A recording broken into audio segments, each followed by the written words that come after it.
नमस्कार. श्री स्वामी समर्थ.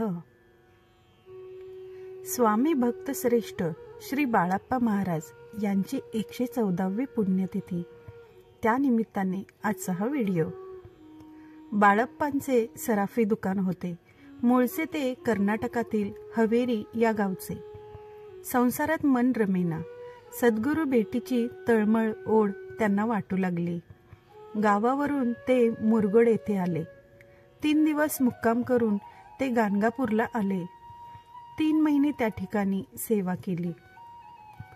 एक दिवस त्यांना दृष्टांत झाला, अक्कलकोटास जा. त्या दिवशी स्वामी खास बागेत होते. बाळप्पांनी खडीसाखर समोर ठेवली. स्वप्नात दिसलेल्या मूर्तीचेच साक्षात दर्शन त्यांना आज झाले होते. जीवाशिवाचीच ती भेट होती. शेवटी सेवा अनन्य भावाने सुरू झाली. एकदा पोट दुखू लागले. बेंबीतून रक्तस्राव सुरू झाला. त्यातून कागदाची पुडी बाहेर पडली. पूर्वी कोणी कानोल्यातून विषप्रयोग केलेला होता. स्वामींच्या अपार सामर्थ्याने व्याधीमुक्त झाले. सेवेत असताना स्वामींनी त्यांना एक पोथी दिली होती. त्यात हंसध्वज राजाने श्रीकृष्ण भक्तिस्तव बायको मुलगा यांच्या करवी आपले अर्धशीर कापल्याची कथा होती. या कथेतील राजाचा समर्पण भाव फक्त लक्षात घ्यावा. पाणी ने आण, आचारी झाडलोट इत्यादी सेवा ते करत असत. त्यावेळी स्वामी त्यांना म्हणाले, निर्लज्जो गुरुसन्निधो, मी माझ्या गुरुचा हाच भाव आणि स्वचा अस्त हीच ओळख असावी हा उद्देश. काही सेवेकऱ्यांकडून त्यांना बराच त्रास झाला. माघारी जाण्याचा विचार येऊ लागला. निद्रिस्त असताना दुसऱ्या सेवेकऱ्याला स्वामींनी त्याला आसन दाखव अशी आज्ञा केली.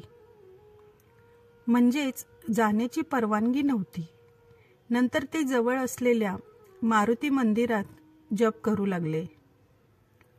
आणि तो जप म्हणजेच श्री स्वामी समर्थ. हा जप या जपाची पहिली साधक व्यक्ती म्हणजे खुद्द बाळप्पा होत. रादर त्यांना स्वामींनी जप दृष्टांतात दिला आहे. त्यांच्या पुढील आध्यात्मिक प्रगतीसाठी दिलेला हा जप मात्र स्वामींनी त्यांना हिशोब असू दे असा आदेशही दिला होता. काही दिवसांनी स्वामींनी त्यांना आज्ञाही केली, हिशोब घेऊन ये. ठराविक प्रगती संकल्प ह्यासाठी हे असावं. साधारण 12 वर्षे स्वामींची सेवा त्यांना घडली आहे. जप अनुष्ठान चालू असता बाजूच्या चिंचेच्या झाडावरील बाधा छातीवर येऊन बसली आहे असे त्यांना वाटू लागलं. तितक्यात स्वामी स्वतः येऊन त्यांचे आसन घेऊन चारी बाजूला फिरून आले. स्वामींनी दिग्बंधन केले होते. थोडक्यात जपकर्त्याची रक्षा देवता करतेच. अनेक इतर सेवेकरी त्रास देत असोत, इतर लोक असोत, बाळप्पांनी कशाचीही फिकीर केली नाही. सुखी सांसारिक आयुष्य सोडून गुरुचरणांची अनन्य भावे भक्ती त्यांनी केली आहे. त्यांनाही स्वामींनी पारखून घेतले.